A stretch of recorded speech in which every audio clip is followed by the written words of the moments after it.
My today's guest is Bernadette. A lot of my community is feeling lost. You know it. You are the expert.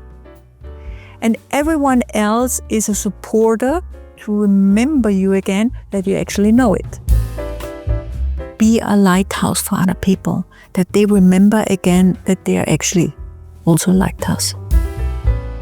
The disease is a very well and very good tutor and mentor if you listen. And it's so interesting that every disease says something different about yourself. Yes. If you appreciate something, of course it's staying. Of course it's becoming more. If you don't appreciate and complain all the time, of course it wanna go. It's the same with partners. There are different methods to reprogram yourself. For example, you can stand in front of the mirror and say a sentence to yourself, or you can reframe the sentence and write a new one and repeat this sentence a lot.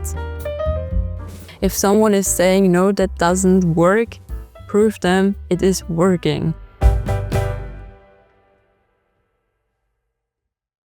Dear Remarkable Opportunity Seekers, welcome to a new episode. My today's guest is Bernadette. Thank you for joining us for today's episode. Yes, thank you for the invitation. You are an international speaker, you are a scientist, a health scientist and an entrepreneur. And you combine decades of depth and also of body intelligence and psychotherapy together. And so the first question, because a lot of my community is feeling lost and they are kind of out of the place, what would you suggest to do if you have this feeling, or if someone feels like I'm completely lost and out of track with my life? Mm-hmm. First of all, for me, it's like my way or my path and my story has a beginning. And I know the feeling of being lost, being not on the right place, having no idea who I am, and always have the feeling I have to be somewhere else. And I was highly suicide. And after 3 burnouts, I was like, I'm not going my way. And then 2015, I had a very bad accident, and the car accident. And for me, it was like a turnaround. And my inner voice said to me, you're not going the right direction. You have to go this way. And since then, I did it before, like listen to myself and going my way and all the things. Being a little bit stubborn. I always say in my horoscope, I'm a Leo. That's why I'm stubborn. Yeah, born to lead or something like that. But this was the moment, having no compromises anymore, going somewhere else because another person tells me I have to go this way. That's for me the huge difference. And when you have the feeling of being lost or being not on your own track, I recommend, do you actually know where you should be at this moment? Because when I have the feeling not being on my track, then most of the time the people feel they should be somewhere else, but maybe never listen to themselves or never taking themselves the time to listen, where should I be? How do you found back? The intuition was always there. Mm-hmm. It was always there. I'm highly sensitive. I'm also now I'm trained, but as a child I was very sensitive for my surrounding. I knew everything before something happened. Mm-hmm. So I'm clairvoyant, and all the other senses now they are really trained, because I trained myself through really, really good teachers. But I never lost my intuition. But, and this is so typical, I don't want to say it Austria, but it's a typical business. Because people telling you, now you're grown up, you have to do this, and this, to have the career, yeah, be successful. For women, we have to have a family and a loving partner and everything else. And for me, it was like, it's not congruent. But I listened. Because I'm a Leo, I want to be somewhere like a high position and all the things, so very career driven. And this was actually not my path. As more as I began more and more only listen to myself, I still love getting my opinions from other people. but at the end, I'm listening to myself. And this is something where I always say, as more as I'm being aligned with myself, as more I get a sense who I can become. And this is the huge difference. And when you are lost, that's what I also give our audience. Get a sense of yourself when you have the feeling you feel lost, not on the right track, or have no clue what could be the next steps. Go step back, take a time for yourself. I will say get connected with Mother Earth, get grounded, and begin just to listen inside. What is your little voice actually probably telling you all the time, but now you can hear it. And most of the time you get a disease or becoming ill, only that you get the time to begin to listen to you and to your body. And there's such a wonderful quote where the soul says to the body, please body, can you make some noise that the people begin to listen and hear me, what I'm telling all the time. And it's so beautiful. That's true. I mean, it happened to me, so I can really relate to that. But if someone has no illness, for example, and is feeling really lost and has lost this intuition, what steps would you recommend, besides what you already mentioned, to come back to yourself and hear this little voice inside him or herself? Yeah, I'm a very visual person. And most of the people are visual person, also a very intuitive person. And I love to write. I love to draw. I love mind maps. And everything what I write down, my drawings are not the nicest one, but I'm still drawing. It's out of my head. Because most of the people, because there's always something. Either your body is talking to you with illness or whatever. You can't sleep very well because you have vivid dreams. So, yeah, the inside is talking to you, or you have your self-talk, the little voice, and then you can begin. Because for me, it was like an aha moment when I began to write everything down. My inner voice was more and more silent, and this was so relieving. This was so, it's so calm inside. But I have tons of, and that's how my office actually looking. I have tons of paper, what I written down. Sometimes only just kind of wording, mind maps, drawings. And for me, it's like, okay, then I begin to make bundles with it. And because of that, because I was listening to my body became more and more ease. My choice came back more and more. And I have my own nutrition work now. I have my own coaching therapy form now because it came out of my body. And for me, it's like a kind of a sign that actually somewhere or something or my inner consciousness or my subconsciousness telling me, lady, come on, you have to go somewhere else. Come on, let's get this shit. Sorry for the wording. Let's get the shit out. Come on. And it's so beautiful. I always say I'm not really well in writing. I write so many books. I'm writing articles. I'm writing so much stuff. Of course, with the KI more and more, because sometimes I'm not like quite sure if I'm a dyslexic, but who cares? Doesn't matter at all. But the wordings are flowing. And for me, it's like as more as I'm going totally my way, being aligned with what I feel inside, as more I'm getting healthy. Mm-hmm. And some people are drawing. Some people doing pottery. Whatever the topic is, but just do something when you feel for what reason I'm not on the right place. And there's another method I want to give everyone, because one of my backgrounds is also NLP, neuro-linguistic programming, and there is a method called anchoring. So you can use your whole room where you are at the moment and sense the room. On which place on this room I feel the most comfortable. Just walk around in this room and feel the room. And then when you find your place, just close your eyes and listen to yourself. What kind of inner picture comes to you? What kind of inner words comes to you? Or in your mind? And just write it down. Because then is your comfy place. And you can do it, of course, in every single other corner entering too, and get your message out there. And I'm pretty sure everyone, if you trust yourself, get for yourself exactly the wordings, exactly the pictures, what's right at this moment. That is true. I think that it's very important to speak about the body intelligence, and you mentioned it a lot. So for me, for people who have never heard about body intelligence, can you explain what it means? And if you have lost it, how can you regain kind of the knowledge of your body? One, for sure, we never lost it.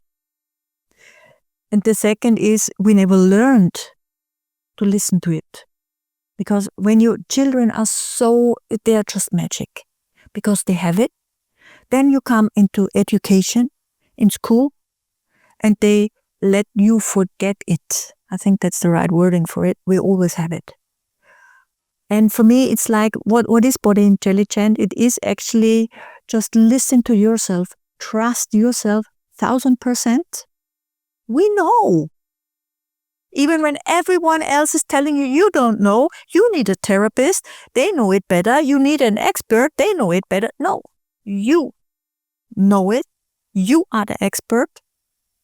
And everyone else is a supporter to remember you again that you actually know it. Yeah, I think there is a beautiful saying, everything is inside you. Yes. So you have all the truths inside yourself. You don't need any, as you mentioned, any other person telling you the truth. It's all inside you. Yes, and there is also another saying, we need the other person to remember yourself again. Yeah, because the other person is a mirror of Yes, yourself. exactly. Yeah. And it's true.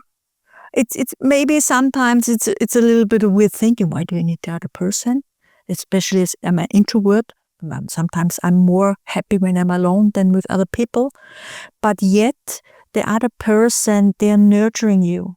Sometimes it's, now listen a little bit weird there, even the person who is bad on you, who is mean on you, is actually nurturing you to remember yourself and your worth.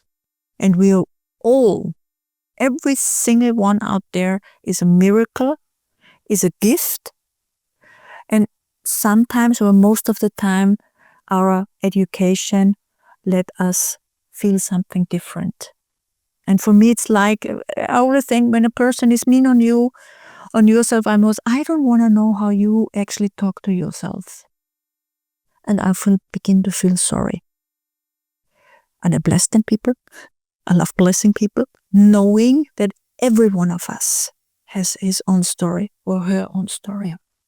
And if as more, and I'm supporting a lot of people through my work, and sometimes there are really, really, really bad stories. And if you look at the biography, you know why the people are like this. Yeah. The same with like Nazis, Nazistic people, dictators. I don't want to know.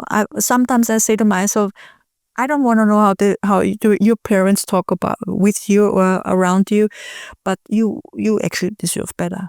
Yeah, yeah. And for me, it's always the saying: if someone has a bad mood, for example, and goes to you and is mean to you, yeah, it has nothing to do with yourself. Yeah. And that's why, for me, it's like a path. Yes, I'm going into psychotherapy. I know I will have really, really challenging patients because I know I want to open the space for it.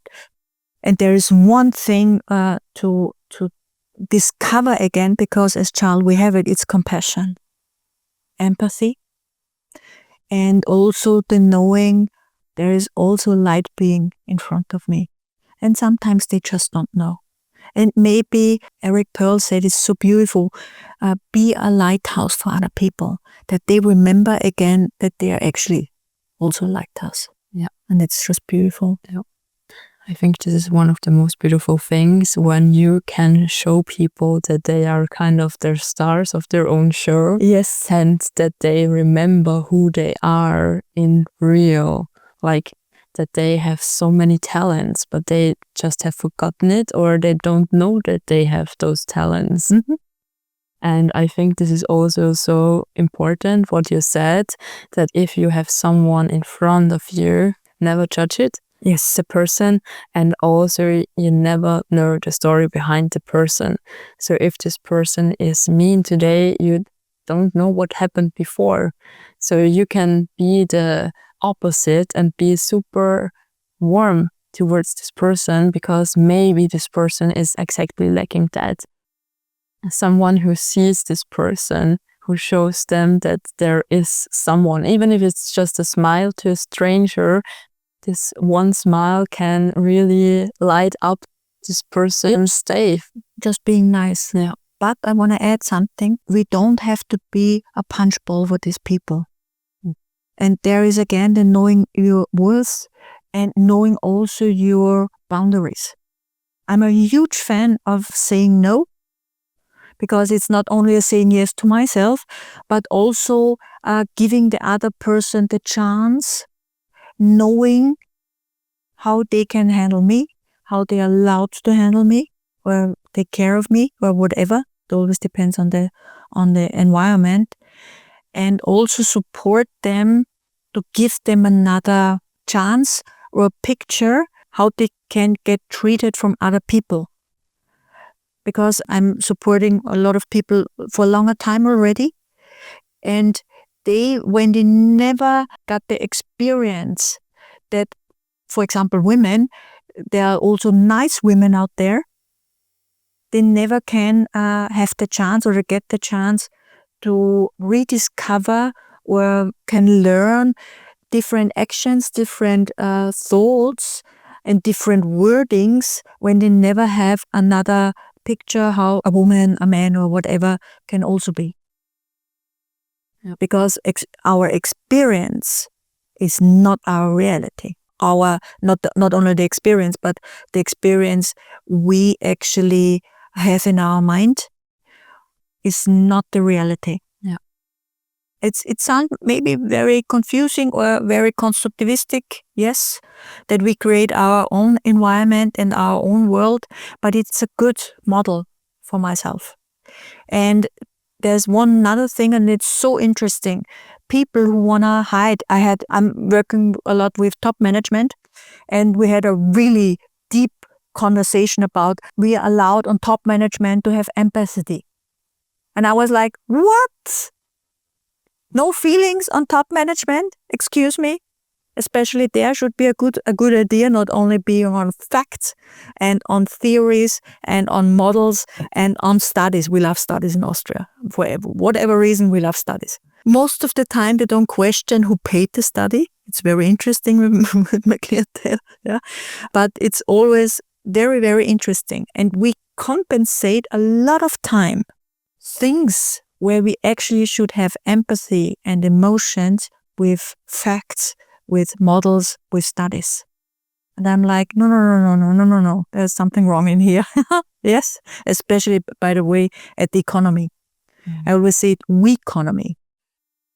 And most of the time when people are lost, I want to go back to the original question, or feeling lost, feeling not on the right track. Most of the time it's not aligned or congruent with their own ethics or beliefs, or they feel something is not right here. Yeah. And most of the time we cannot know or call what it is exactly, but they feel something is not right here. Something feels off. Yes. And this is for me so interesting. Listen to your intuition. The most of the time I teach my people actually is not body intelligence, to listen to themselves and intuition. Yes, but the most important thing is, how can I change it? Mm-hmm. Because for what reason, the same with me in my education, in my school education, we never learned about empathy, compassion, or how we can like resilience, how we can handle something. We don't get any copy strategies. I don't know how your education was, but when it's the same what I was in Austria, we don't get it. It's become more and more in school system that they have like compassion classes and resilience classes. Beautiful. Still not enough. But the how is so important. And the how is something what I feel is in my opinion, was one of the most important, because empowerment other people, and empowerment is for me giving them the resilience methods, the coping strategies, and giving them the chance actually that they can help themselves, and be knowing, and this is my inner belief, I know and I trust that they can help themselves. Yeah.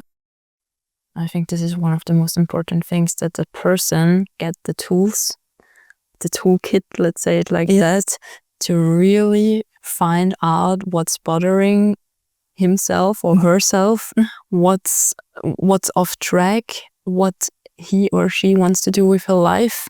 And if you don't have the tools, you're searching all the time. Or for me, I was searching all the time. I was like, I'm lacking, I'm searching for this mentor who can help me. And I never found him or her. And then I had the illness, and then I became my own mentor. So it's really so important to have tools on your side to find out what's going on in my world, in my own world, kind of.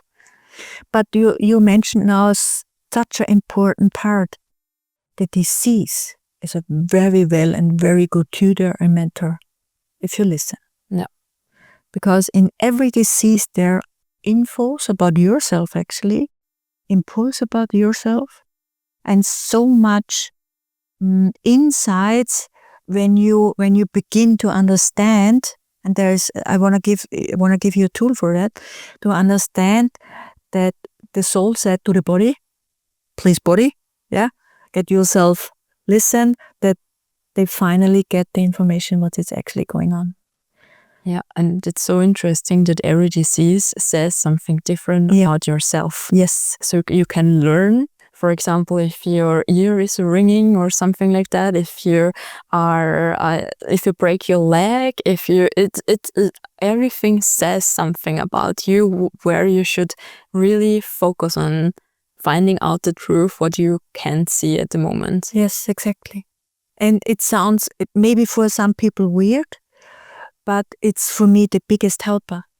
And there are already some books out there from Claudia Rainville, from Louise Hayes, normally very, very well known, where she says about the disease and gives questions or impulse, what can be the message for it. Yeah. Or I always say learning lesson for it. What's your learning lesson when you get this egg, for example? And there is one method or a tool, or however you want to call it, I want to give you. And again, listen to yourself, go yourself inside, get yourself or give yourself the permission to rest for a little while. Imagine that your disease is kind of a person or whatever. Yeah, I love person, or your wonder animal, or however you want to say it. And then begin a dialogue. Why are you here? What message do you want to bring me? What's your meaning? Whatever, just ask. In my opinion, it always depends on the country and the school system. And in Austria, there's one thing what is for me still where I'm wondering, we don't ask a lot. We assume. But when it's come to questions, even top manager, because I always sitting in front of my people, group teaching, and I was like, why they complain about me? And why did no one ask? Sitting there, I just ask. And it's so interesting for me. And as more as you, and there are no wrong questions, by the way, because this is something what I got told in my school. Only dull people ask questions. I'm like, because children love to ask. Sometimes a lot of questions, and sometimes we have no clue how to answer these questions. And sometimes grown-ups say, don't ask silly questions because we don't know the answer. Yeah. So it's not wrong that they are asking, but they grown-up give us the feeling that it's wrong to ask. So something wrong in this whole system. And for me, it's like ask your challenge, ask your disease, ask your emotions or your hurtings. Why are you here? What's your message for me? What can I learn from you? Maybe it sounds like weird again, but it's still, by the way, everything what I'm saying, and this is one of the reasons why I want to go into science in psychotherapy. Everything what I'm saying, I can explain scientifically with neuroscience. It's interesting. With neuroscience, neuroplasticity. Yeah. Because when you get your answer, the emotion or the hurtings going away. Yeah. And that's for me the most when I began to do all my researches for many years already with different people. And I'm so grateful for every single person I'm allowed to work with. And the pain was away. And I was like, what the hell is going on here? We only asked. So how real is actually disease? How real are actually hurtings? How real are actually pain? It always has a reason. Sometimes it's a very hurtful pain when you have an accident or whatever. And sometimes it's my feelings are hurt, but who hurt them truly hurt? Yeah. Is it the other person because they said something, or is it you heard something and you react on it? Huge difference. Or what you already mentioned, you haven't set boundaries, for example, and you're mad on yourself. Yes. Yeah. It's a learning. Yeah. I have a lot of women, especially abused women, where the boundaries, they never learned it. They have no idea where they are. And I work with different tools with it. And when they get the insight for themselves, hey, I have no idea where my boundary is for what reason whatsoever, we begin, where is my boundary now? Where do I feel not comfortable anymore, but I cannot say it, I cannot show it, or I never learned to trust my feelings, whatever reason. There's so many reasons in it. When they begin to doing it, their life is changing, of course. Sometimes the surrounding is confused, mad. So we have the whole stadium, yeah. They're confused, they're mad, they have no idea what's going on, but trust yourself, just go on. They will learn it. Yeah. The world will adjust. And I would like to continue with, I think, a big topic also on that, limiting beliefs. Yes. Towards success and also towards health. Yeah. Because I think everyone has them. And I would like to know, how can I change them? I mean, we know, or you mentioned neuroplasticity, which means you can rewire your every single moment. And it doesn't matter, by the way, about the age. Even if you're 90, you can rewire your neurons. And that's for me so fascinating. I don't know, I got, by the way, limited beliefs. We have wonderful quotes we got from our parents, grandparents. One of this wonderful quote is, what the little Bernadette didn't learn, the grown-up Bernadette can't learn. Yeah? In German it says, was Hänschen nicht lernt, kann Hans nicht mehr lernen. Goes in the same direction. And I was like, what should I say? I'm a Leo, horoscope. I'm always a little rebel. And it's true. With neuroplasticity, and that's why I'm so grateful when I discovered there is, I can scientifically prove it's wrong what the grandmother said and everyone else. And what are beliefs? I love, by the way, playing with words. If you take the word belief, there is the word lie in it. Be lie. Yeah. So those beliefs, who gave you those beliefs? If you take not only Jean Piaget, but also the development psychology, the first 5 to 7 years, the child is creating the I, the persona. Yeah. But who is creating them? Everyone else who actually supports, nurtures, influences the child.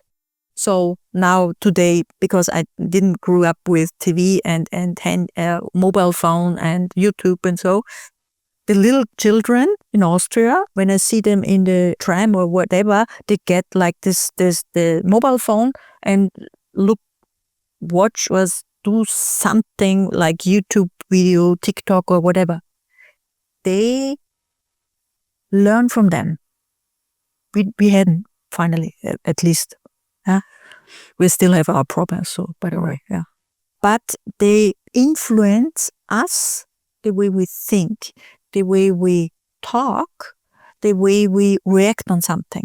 So everyone between the 0 to 5, 7 years create our reality and our persona. That's why I always say, I mean it actually is a joke, but actually it's true. Yeah, we are a conglomerate of other people. Yeah, true. Yeah. And this is how we see the world. This is how our world gets shaped with limited beliefs, with good beliefs, of course, but a lot of beliefs in our further life are actually becoming limited beliefs, limited lies, however you want to say it. And when we don't learn it, to question them, to get, or to, how should I say, to recreate, or to, of course, to question them, a lot of times, especially when you have the feeling they're living in me, for example, with money and with roles, by the way. Yeah, women are not allowed to work or to be on their own, to get their own money, to earn a lot. We have a lot of very interesting limited beliefs which are not useful. Now we can question it, were they useful before? No. Maybe for other people, by the way. I always, when I'm also teaching conflict management, mediation, and I always say cui bono. Who is it the benefit for whom? Yeah. And most of the time, not for those who are involved, but maybe for others. Yeah. And now if I, for example, have a limiting belief like this is just for the rich when we are speaking about money or something like that, there are different methods to reprogram yourself. For example, you can stand in front of the mirror and say a sentence to yourself, or you can reframe the sentence and write a new one and repeat this sentence a lot. And you can also script about that, for example, and get a deep insight what's behind this limiting belief. And for me, it's very interesting what you would suggest to do to really get rid of this limiting belief, because I was facing limiting beliefs, everyone does. And there are a few sentences that I worked with and they come up back again. Yeah. Because they have good insight. Mm-hmm. I'm working a lot with the good insight. So what's the higher purpose on it? Let's take one sentence who is a limiting belief in money. Give you one from my childhood. I'm coming from a bakery, of course I have to work for free. And one day he began to pay me with the sentence, you work more than the others, that's why I give you the same money. Of course, what did I learn? I have to work more and get the same money. And this was a very long one. I complained me for many years. And for example, I can take this sentence. I'm a visual person, that's why I'm writing it down. I'm writing down the emotions coming with them and also the inner voice coming with them. I'm not allowed to get more, even when I work more. So I never ask for more money, even when I work better and more. And ask for myself, okay, what can I learn from it? What's the good intention in these limiting beliefs? What can it be a good intention, for example? Is limiting beliefs. Limiting belief. Yes. I mean, you're getting money, which is also good money, but of course I worked more, so I should get more. Maybe you are getting more insights. When you work more, you're getting more insights how everything is working, kind of. Mm-hmm. And this would come into my mind right now. There we go. Every single limiting belief has a good intention, has something for me in an insight. Otherwise, and that's the subconsciousness. The subconsciousness is so intelligent. It would never do anything where it would not be a benefit for them. Yeah. One benefit would be I get more insight. I get way much more information. By the way, I got definitely different other benefits, what the others didn't get. And if you count it, it's maybe not the same money, but I got way much more. Mm-hmm. That's why I kept it. Mm. Something good. Yeah. Huh? So there is always, and that's one of the reasons I can stand in front of mirrors. Probably I would complain about my body, but that's another topic. Yeah, affirmations are good, but you have to look behind the curtain, ask cui bono, who has the benefit and what is my benefit, why I keep it, why my subconsciousness still keep it, or why I never question this about my worth. Mm-hmm. How much am I worth? And that's so interesting. I believe in different countries, different beliefs. There is a belief, and we have it in Austria. We have the gender pay gap. And I have a lot of women who see their own self-worth combined with the money worth. Mm-hmm. We have to separate that. And how can you get rid of it? How can you separate it? It would be a little bit deeper, but you can separate it, or you can question first yourself. Do I have that together? Do I see my self-worth with my account, my bank account? Mm-hmm. And if so, how can I separate it? And as I said, everyone has their own truth inside. Just get yourself a time and just question it. And I'm a fan of writing things down. Yeah. So, it has a reason, because it's get out of your head and it becomes visible for yourself. Yeah. It's one of the reasons. And then you can ask yourself, who am I with this money? Who I feel am I with this money? Who would I feel myself when I would pay myself exactly the amount, inclusive, by the way, inclusive the benefits, what comes. It depends on the country where you are. To feel myself now worth. I mean, for me, it's like, why does people give their own self-worth connected with the money? But that's another question. Yeah, just separate it, but get a feeling for it. A lot of people know it's not enough, but they cannot say it in words. What is it exactly? What would be more? What would be better? To see yourself, the worth, and then comes the true topic behind. And the true topic behind is actually their identity, my self-worth. Mm-hmm. And there's a long story behind, because most of the time it's just connected with the first 5 to 7 years. Yeah. And we have to look there. Yeah. The other things, by the way, is flow. They will come. When you go deeper and look behind, who am I? And begin to build up yourself, your self-worth, your self-identity, everything else will follow. The most fascinating thing. Yeah. As more as I get aligned with myself, with my inner vision, with my work, everything else comes. The people are coming, the money is coming, everything else is coming. Yeah.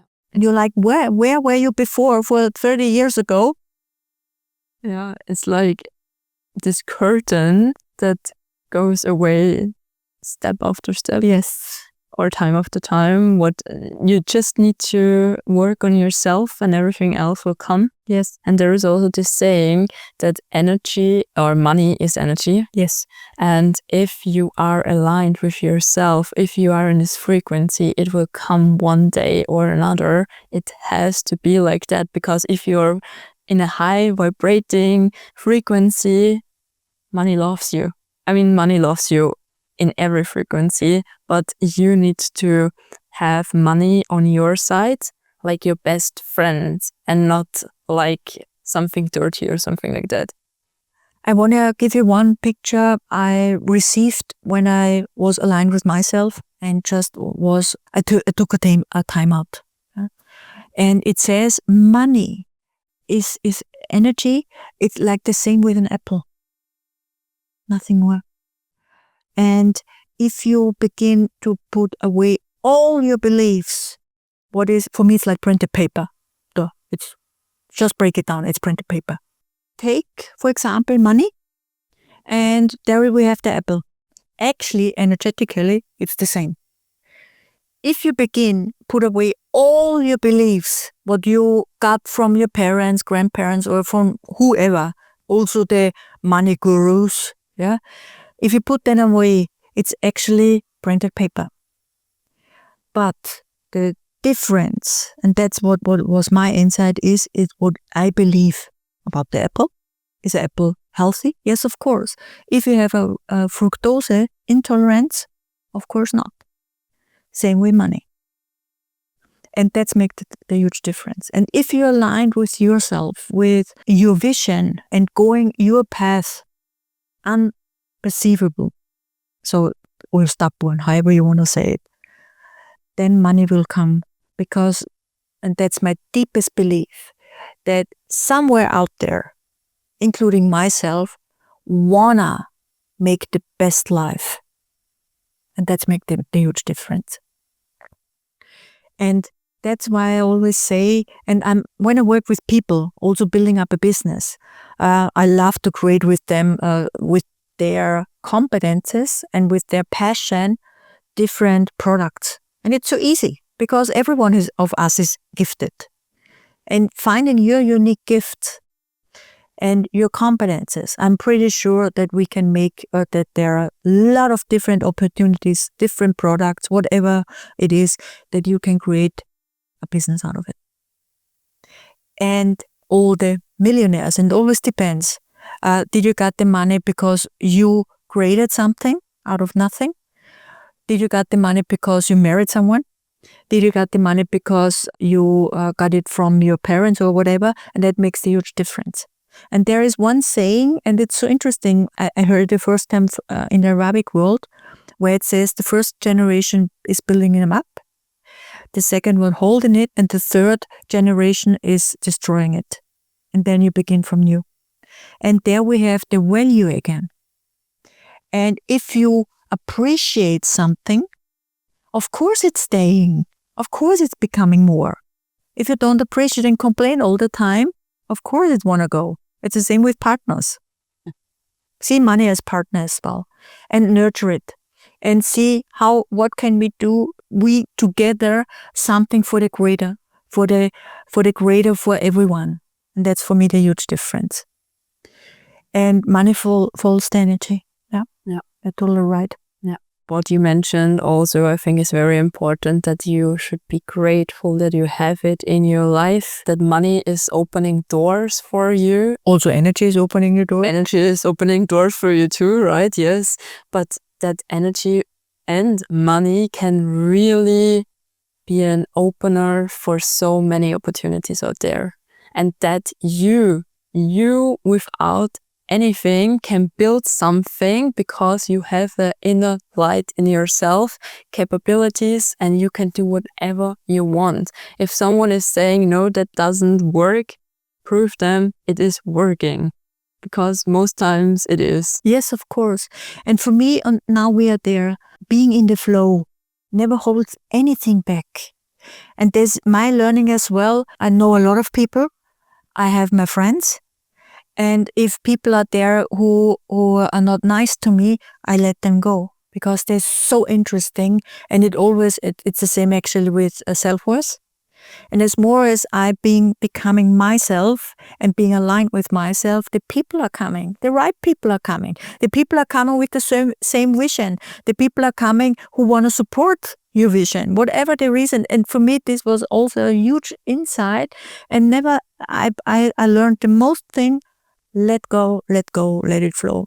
Never hold anyone, anything back. Why? Yeah. And most of the time, we want to hold on the good old times. We want to I want to hold on this partner even when he's mean to me, because I fear being alone. I'm introvert. I love being alone. I don't understand you. And there's always the 8 billion people out there. 8 million, yeah? 8 billion. I'm pretty sure that for everyone, is someone out there who is so aligned with yourself and who is nurturing, supporting, and. Yeah. But we have to let go of what we believe. This is now the right whatever. Yeah. No, it's not.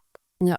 This is why the law of detachment is so powerful. Yes. Because for what reason whatsoever. Yeah, I think. Or for me, it is always like that. I love letting go because I know something better will come into my life. Whatever it is. Yeah. And there is so beautiful. And for me, it's like, because I love planning. I always am a little Napoleon. I plan everything strategic. Yeah. Letting go is something I'm learning. And there is one saying, and I love it. It's like, if you want to amuse God, just tell him your plans, because he has better plans. And this is for me always, I remember it when I'm it has to be like this way. No, it has to be. There's something out there. And now I want to go back to your question. I think the most thing what we have to learn is to be in this, I say it with Vertrauen, the total radical trust that it will become in a good way, whatever it is. And actually, by the way, it's totally relieving, believing this. Especially, by the way, in very stormy times, and we have stormy times, but being in the complete trust that it will come out in a most beautiful way, what we cannot have in our minds, not at all. And being a part of it, being a small puzzle in a very big picture, and none of us, not even those who believe they have the total overview, no, we don't. Knowing that this is a perfect symphony orchestra, and when you go on your place and playing your music, it will become a beautiful symphony which is beyond our little mind. And that's why I always say, be simply you, be simply me, no matter what, and nothing else matters out there. And the rest is actually fun, by the way. Yeah. So this is the last sentence that you want to share with the community. Because for me, it's actually my claim. I also have it in my books, and for me, it's the most powerful claim. What came to me, it's be simply me, be simply you, no matter what, and nothing else matters. Even when it sounds a little bit Metallica, still, I love heavy metal. But this says for me everything. I don't have to have titles. I don't have to be, I don't know, a manager somewhere and whatever. Because what does it say anyway? At the end of our lives, it's a blessing not dying alone. Yeah, true. And also have fulfilled what you wanted to do. Exactly. Yeah. And I say to my best friend on my grave, it should be, she did it her way. I don't need any. Maybe she was be simply her, something like that. But I say it for many, many years, especially when I was highly suicide. When you're so close to death, you begin to question a lot of stuff, and you begin to think to yourself, what is it when I'm not there anymore? What I want to leave behind. And I want to leave behind a lot of stuff. That's why I'm doing what I'm doing. That's why my bucket list is huge, huge, huge. I always say I have to stay healthy because I want to become like 100 plus years and living my life on the maximum, because I was so close. I was truly so close to die. And I was like, no, it's not worth it. Yeah. And I think finding out that there are so many opportunities, that there are so many things you could do with your life is one of the most beautiful things. Yes. Well, then, thank you so much for today's interview. Thank you for sharing your knowledge, and thank you for tuning in today. All the best, your Alex.